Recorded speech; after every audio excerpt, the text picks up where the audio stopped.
Muy buenas tardes, bienvenidos a Una Mirada al Día. Soy Luciano Reboredo. Como todos los días, me encuentro en la compañía de Ángel Delgado para analizar los últimos acontecimientos de la escena política nacional. Este programa es una producción de la Coordinadora Republicana y del portal La Abeja. Muy buenas tardes, Ángel, ¿cómo estás? Muy buenas tardes, Luciano. Muy buenas tardes, amigos que nos siguen a través de este programa para analizar, pues, ya llegando al fin de la semana, lo ocurrido en la misma y los elementos más saltantes de una coyuntura que está marcada, pues, por los temas judiciales. Hay una hegemonía casi absoluta, plena, total, de los temas jurídicos penales que desplazan a la política. O mejor dicho, si tú quieres, la política se ha disfrazado, ha adoptado los ropajes de las formas jurídicas y por lo tanto, si es así, si ese es el escenario, que yo creo que no es el mejor, por cierto, la solución a este problema tiene que seguir coherentemente con las formas jurídicas, lo cual implica pues procedimientos a veces alambicados, implica tiempos que no deseados, implica una angustia por parte del público que no entiende estas cosas, que ve como maniobras dilatorias, lo que son procesos y garantías. Ese es el tema, pues, jurídico. Por eso que hay una distinción, por eso que lo jurídico político, si bien está imbricado, y es válido hablar de una estructura jurídico-política con un guión, con una rayita de separación al medio para hacer evidente el vínculo, también es verdad que son cosas diferentes. Lo que pasa es que hay tentaciones de ambos lados, de politizar la justicia, lo cual es un desastre, pero en los últimos tiempos, bajo el nombre de lawfare, es una expresión británica, inglesa, se quiere juridificar la política. O sea, que todos los aspectos políticos, toda la gama del espacio, las reacciones, las actitudes políticas puedan ser juridificadas, ¿no? Entonces, esto también es una desviación porque desaparecen los políticos y los jueces se vuelven los gobernantes, los que tienen la última palabra, los que interpretan el derecho. Entonces, eso es exactamente como si se quisiera regular la esfera económica, que está marcada pues, por la espontaneidad de los actores que concurren como productores de bienes y servicios y consumidores de bienes y servicios.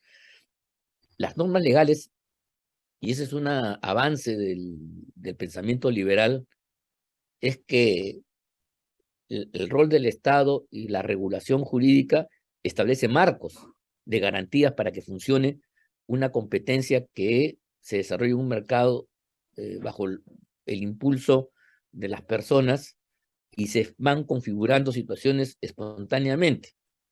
Yo no digo que esto sea un absoluto, pero es parte de la teoría que tenemos en el campo económico y que esta fase del capitalismo de las últimas décadas del siglo pasado, el neoliberalismo ha llevado a ultranza.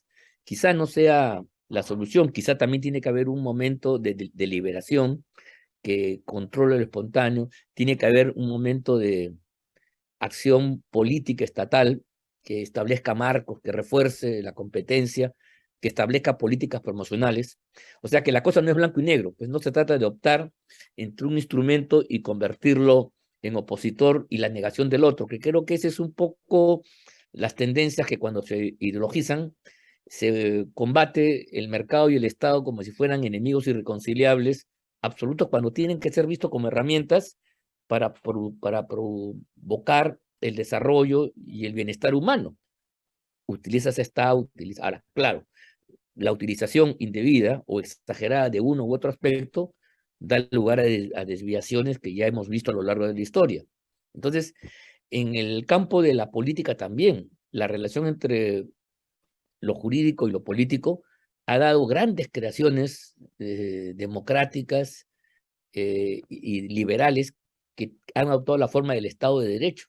El Estado de Derecho es aquel en cual el poder político se somete al derecho, está ajustado por el derecho, está acotado por el derecho. Pero significa eso que el poder como fenómeno político desaparece y se convierte en una variable jurídica más. Esa es la duda que yo tengo. Yo no creo eso, ¿te das cuenta? Yo creo que el fenómeno político, el fenómeno del poder es tan grande, tan expansivo, su crecimiento es exponencial, tiene tantas cosas que no puede ser constreñido.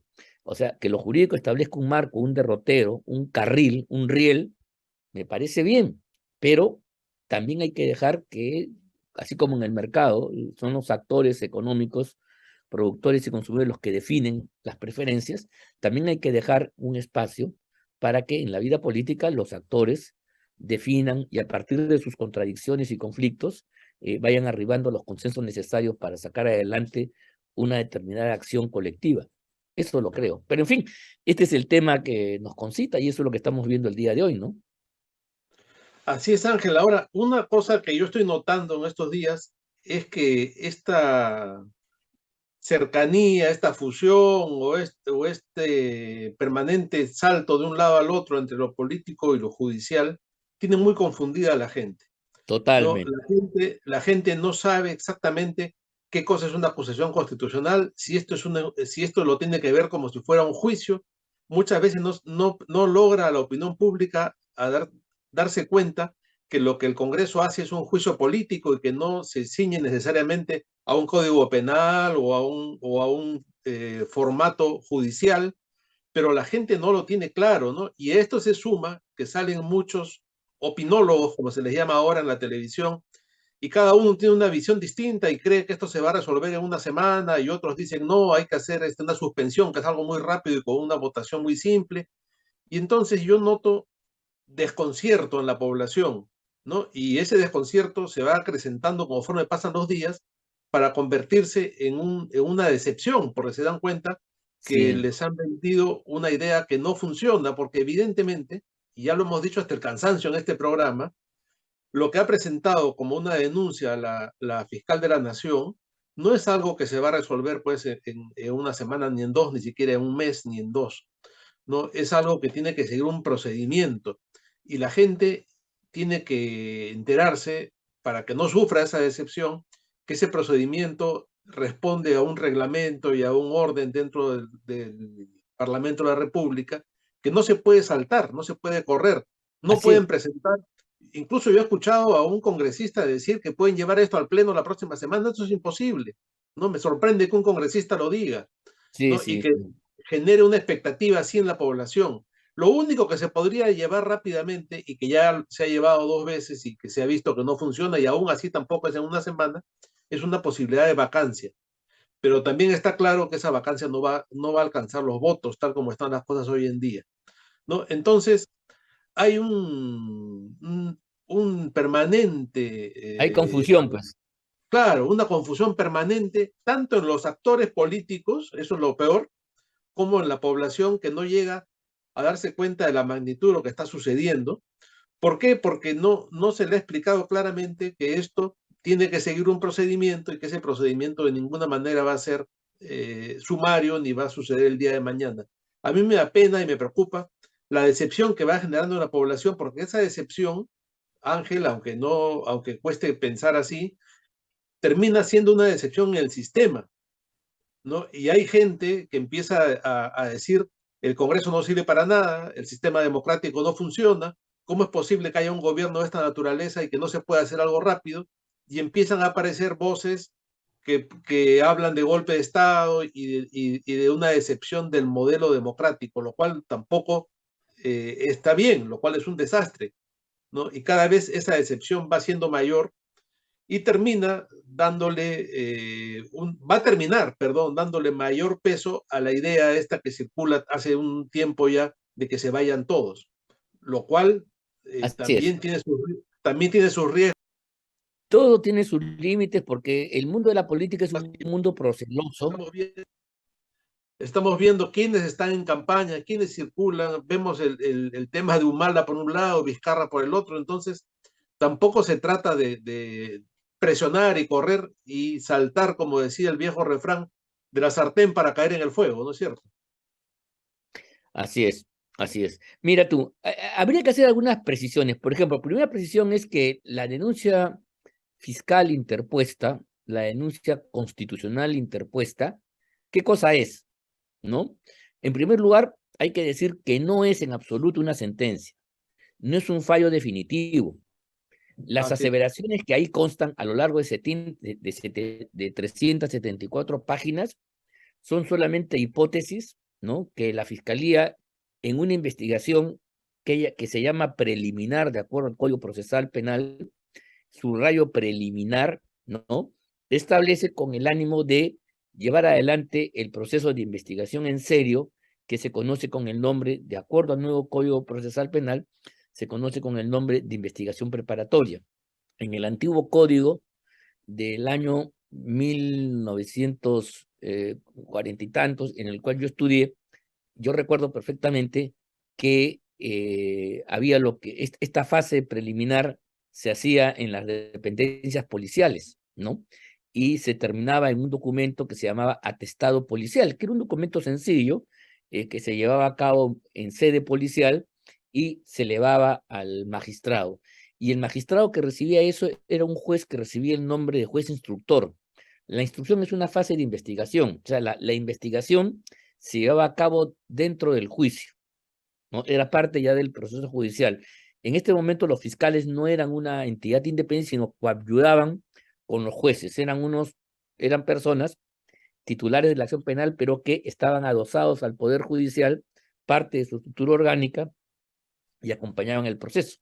Entonces, la investigación se llevaba en sede judicial a cargo de un juez que se llama juez instructor. El nuevo Código Procesal, Penal ha roto esta lógica, este procedimiento, y además la Constitución ya había emancipado la Fiscalía del Poder Judicial, ¿no? Ha separado ambas funciones, la función de investigación de la función de juzgamiento propiamente dicha. Antes estaban mezcladas, juntas, y entonces la investigación la lleva a cabo la Fiscalía, ya no lo hace la policía. La policía ayuda, es un elemento de colaboración, pero ya no hace, y a veces hay conflictos, ¿ah? Y algunos dicen que eso es un error, pero en fin, no voy a entrar a un debate técnico. Lo que quiero decir es que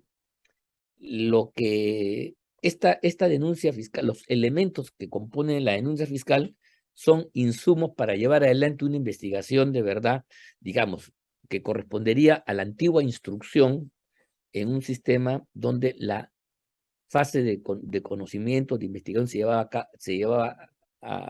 era hecha por un juez instructor. Entonces, lo que viene es un proceso en el cual la Fiscalía, ya estableciendo el marco de lo que tiene que hacer, los posibles delitos, los posibles responsables, identificando testigos, o sea, dibujando una hoja de ruta, un mapa, empieza la investigación, ¿no? Que, que, que puede durar hasta 3 años, te das cuenta, y a veces un poco más. Bueno, por ejemplo, quiero poner un ejemplo para que los amigos me entiendan. Yo estoy viendo que este tema de haber ordenado que los celulares los tiren al mar, ¿no? Lo dice el colaborador eficaz número 0002. Pero estoy seguro que quienes son imputados ni siquiera tenían conocimiento de eso, por eso lo ha llevado en reserva la Fiscalía. En la fase de investigación propiamente dicha, preparatoria, ahí se le pregunta, oye, usted hizo, y ahí entonces ese elemento de juicio, esa prueba indiciaria, como se llama, se convierte en un elemento de convicción. Cuando a ti te preguntan, señor Reboredo, usted tiró, no, pero aquí tengo un video, aquí tengo la prueba, aquí tengo la orden, aquí tengo los testigos. Tú dirás, sí, no, tal cosa, ¿te das cuenta? Entonces, recién se convierte en un elemento de convicción. Entonces, la investigación fiscal en preparatoria termina con un conjunto de elementos de convicción que se convierten en una acusación y recién se pasa al juicio oral. Entonces, lo que nosotros estamos escuchando, por más espectacular que sea, por más que nos sorprendan, no son sino hipótesis de trabajo que tiene la Fiscalía justamente para iniciar la etapa de investigación propiamente dicha, que se conoce con el nombre de investigación preparatoria. En el antiguo código era el proceso de instrucción a cargo de un juez instructor. Entonces, eso hay que tenerlo con todo claro. Ahora bien, tratándose de aforados, sobre todo el presidente, eso no pasa directamente a la Fiscalía para que investigue, sino requiere de un antejuicio a través de un proceso de juicio político. El juicio político es político, ¿por qué? Porque lo lleva a cabo el Congreso de la República, ¿de acuerdo? Pero tiene formalidades de juicio, no sé si me explico. Es un híbrido, ¿ya? Entonces, hay, sí, elementos del debido proceso, hay trámites, hay audiencias, hay conocimiento de las partes, hay el derecho a la defensa, el derecho a conocer de qué se está imputando. O sea, hay un conjunto de garantías procesales que configuran eso que se llama el debido proceso. El debido proceso no solamente es una atribución del proceso judicial, también en sede política o administrativa, también funcionan las reglas del debido proceso, quizás no con la contundencia ni la precisión de las que se da en sede judicial, pero hay por lo menos un mínimo de reglas que corresponden al debido proceso en todo. ¿Te das cuenta? Hasta cuando en el club te quieren sacar o te quieren imponer una multa, tiene que haber un proceso adecuado pues, a las circunstancias de la institución en la que ésta funciona, ¿no? No todos los procesos son iguales y no puedes confundir tú las reglas del debido proceso judicial propiamente dicho con las reglas del debido proceso que se da en sede política. Son diferentes, pero hay debido proceso. Entonces, ¿qué significa esto? Que si hemos escogido por circunstancias que este conflicto político con el régimen de Castilla y las fuerzas democráticas se va a desarrollar en una esfera jurídico-penal, jurídico-judicial penal, con investigación fiscal, entonces pues no hay más que someternos a esas reglas, porque si se hubiera usado el canal político, tendríamos el tema de la vacancia, o si no, el adelanto de elecciones como una salida política democrática, en la cual, si bien se modifica la Constitución, porque los mandatos son de 5 años, ya ha habido experiencia en el Perú en el año 2000 de que para buscar una salida política que conforme a todos, cuando el derecho ya no tiene nada que decir, y entonces hay que buscar una salida política, porque justamente hay un entrampamiento tal que es mejor hacer un alto y en una situación de excepción buscar una fórmula que corresponda al proceso político democrático. Entonces, se modifica la Constitución, se establece transitoriamente que el mandato va a durar un año y medio, y se adelantan las elecciones que son cada 5 años para el caso del presidente y de los congresistas, y se lleva a cabo una elección correspondiente, con el riesgo que eso significa que mañana salga Tauro Mala o pase cualquier cosa, Sí, pero es claro. una salida que el punto de vista de la teoría es una salida democrática, porque tú le estás poniendo en manos del pueblo la decisión de que corrijas su error anterior de haber producido un resultado electoral que ha entrampado al país. Y eso es lo que ha sucedido. El voto ciudadano en primera y en segunda vuelta del año 2021 ha producido, para ya no entrar a mayores calificaciones, a un entrampe político de padre y señor mío. Entonces, ¿qué hacemos? ¿Eso es viable 4 años más? ¿O es mejor hacer un alto, inclusive con la propia gente del gobierno, producir una salida de este tipo? Sería lo ideal, porque eso pasó el año 2000. El año 2000, quiero recordar a los amigos, cuando Fujimori se fue y fue vacado, pudo optarse por esta situación que quiero describir. Se pudo llamar a la Dina Boluarte entonces, que era el vicepresidente Márquez. Estoy seguro que muchos amigos ni siquiera lo conocen y ni se acuerdan de él. Había un vicepresidente, porque él había renunciado, había un hombre que podía perfectamente, de acuerdo a la Constitución, asumir el mando supremo. Y además había un Congreso que tenía un año y meses, como el actual.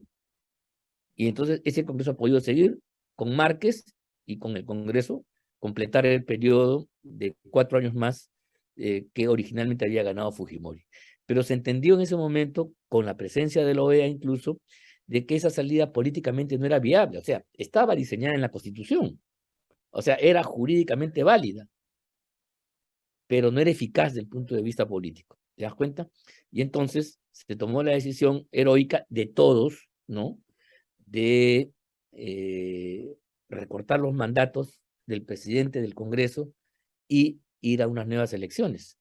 Y entonces, en el interín, un régimen de transición con el presidente del Congreso, que fue Valentín Paniagua, al cual todos recordamos, para justamente la transición política.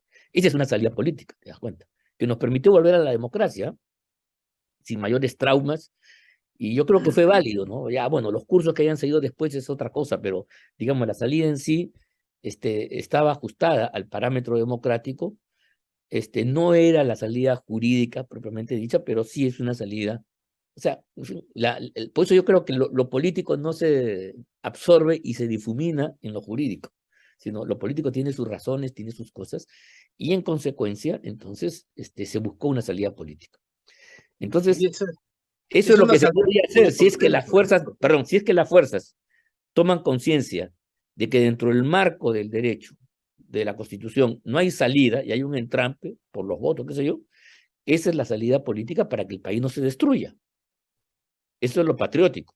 Ahora, yo no sé si sin ese ánimo están, el gobierno no está, obviamente, No, claro, pero claro. tampoco están los congresistas, creo, no sé.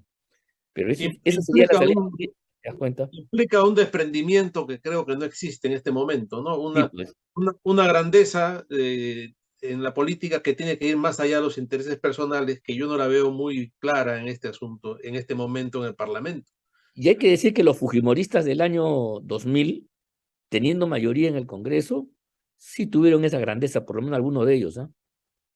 Y Sí, dieron un paso al costado, no insistieron en quedarse cuando ya su jefe quedó desenmascarado, entonces se replegaron, ¿no?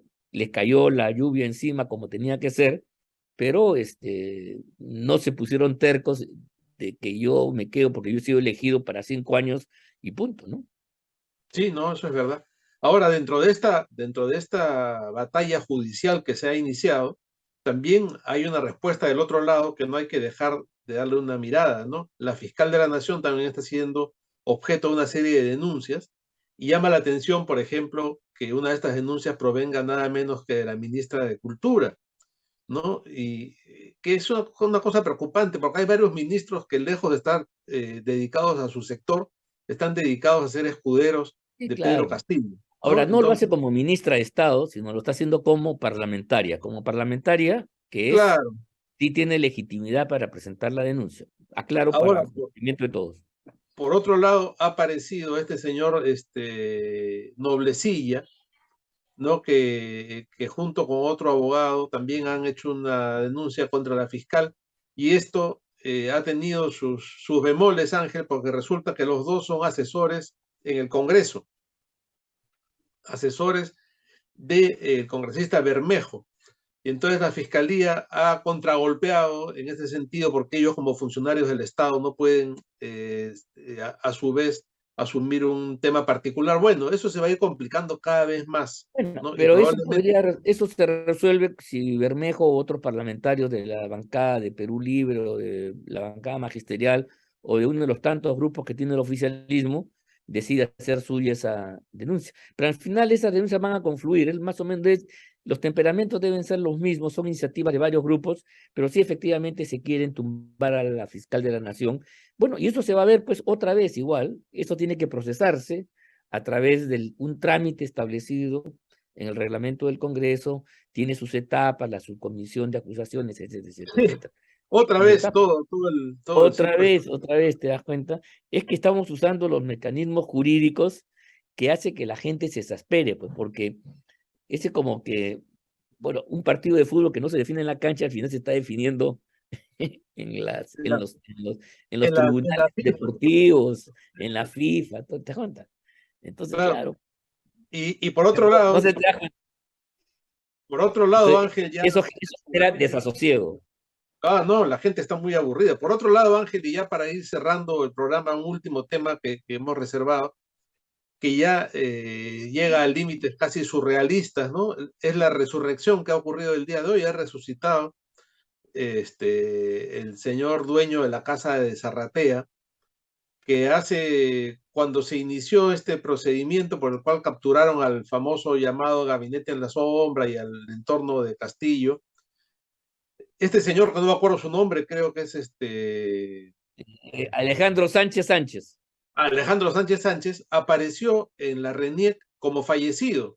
Es decir, el hombre murió, ¿no? Se vio esto como un error, una cosa rara, sospechosa, pero también hay que tener en cuenta que cuando uno está fallecido desaparece todo, desaparecen las requisitorias, etcétera. Entonces tal vez ha Ah, sido una claro, movida, pues ya desaparece, pues ya ¿a quién van a perseguir?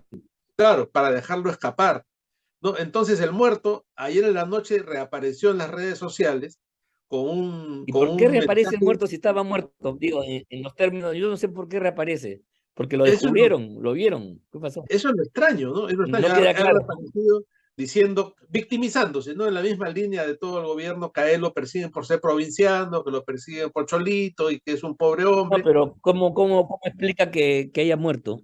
No Ya dice no dice eso. nada de esto, ¿ya? Y Lo hizo otro. al final dice, bueno, si quieren que yo me entregue, primero traigan a Toledo y qué sé yo. Un juego de palabras absurdo, incluso un poco agresivo. Pero la sorpresa para todos es que hoy día en la mañana la RENIEC ya lo resucitó. Hoy día otra vez está activo en su ficha, está vivo y no hay ningún problema, ¿no? Entonces ha ocurrido Lo un cual milagro. revela que la RENIEC es un foco de filtración y de maniobras y cosas raras, ¿ah? Sí, Eso marca nuestras sospechas sobre el sistema electoral, los tres organismos que tienen problemas, ¿ah? Mira, que se hayan prestado para hacer una cosa de esas, que se haya podido hacer una cosa de esas, merece una investigación profunda, ¿no? Lo que pasa es que ustedes no entienden, pues él se ha escapado al más allá. Ese es el tema, ¿no? Ha huido al más allá y entonces, pues, ahora ha vuelto a explicar, ¿no? Entonces, o del más allá se está comunicando con nosotros para decir que se entrega bajo ciertas condiciones. ¿Verdad tú que ya sabes, soy a ¿no? Linden en chiste, ¿no? Linden lo Octubre. chistoso, de verdad. Sí, pues octubre es mes de milagros, pues ya ha ocurrido un milagro en el Por Perú eso, ¿verdad? O sea, sorprendente. esta es la mejor de todas, ¿ah? O sea, hay gente que huye, se mete en una casa, en un sótano, se asila, pero este se ha ido al más allá, hermano. Eso es importante. Ah, Ahora, ¿no? tú has hecho notar una cosa curiosa, ¿no? Si ya estaba muerto, ¿para qué regresó? Es otra cosa. Sí, pues, porque ha debido mantenerse muerto calladito, ¿no? Entonces ahí sí generaba una situación peor. Lo han matado, ¿qué sucedió? Hubiera sido toda una especulación gigantesca. Pero se vuelve farsa si aparece el día siguiente. Ahora va a decir que eso se lo han hecho, pues, para quizás desprestigiarlo, no sé. La verdad es que es, pues, de locos, ¿no? Y Sí, yo quizás creo también que ha vale la sido, pena reírse un poquito para no terminar de amargarse más de la cuenta. probablemente Ángel ha sido un recurso para que pueda salir del país sin ser ubicado en el sistema, Con otros ¿no? documentos. No, pero tú sabes que puede salir por Es la que no frontera. puedes aparecer pues con ese, porque vas a aparecer muerto. Es como que con mi nombre voy no sé, pues a salir del país, me piden el pasaporte o me piden mis documentos y pues, usted está muerto, señor. No Usted sé no puede qué viajar cosa han porque está hecho, muerto. O viaja porque pero usted, o como usted no existe, pase nomás. sí, pues algo hay ahí, algo raro Sí, pues, que sí, nos pues. vamos a enterar porque estas maniobras las hacen constantemente, pero las hacen mal. O sea que va a Sí, trascender sí, pronto qué cosa ha pasado. Ya nos sí, pues, enteraremos cómo así falleció y resucitó este señor Sánchez. francamente, era lo que faltaba para que ya esto se convierta en una comedia, ¿no? Lo que Claro, faltaba. pues, sí. Prófugos, cuñadas que son hijas y ahora resulta que hay un resucitado, ya demasiado. Ay, Dios mío. Increíble. Había que Bueno, pedir a San Pedro que lo busque, pues, no sé, una policía, ahí, un agente especial que lo capture y lo traiga. En fin, vamos a la ver. fiscalía, la fiscalía iba a tener que recurrir al espiritismo para interrogarlo. Sí, sí, sí, sí, sí, sí, algo así. A la hija. A la Bueno, Ouija, sí. sí. Bueno, Ángel, nos tenemos que despedir. Se ha pasado rápido el tiempo del programa. Nos despedimos hasta el lunes. Veremos qué pasa el fin de semana y estamos conversando con ustedes, amigos, en su programa Una Mirada al Día el próximo lunes. Muy buenas Muy bien. tardes. Buenas tardes.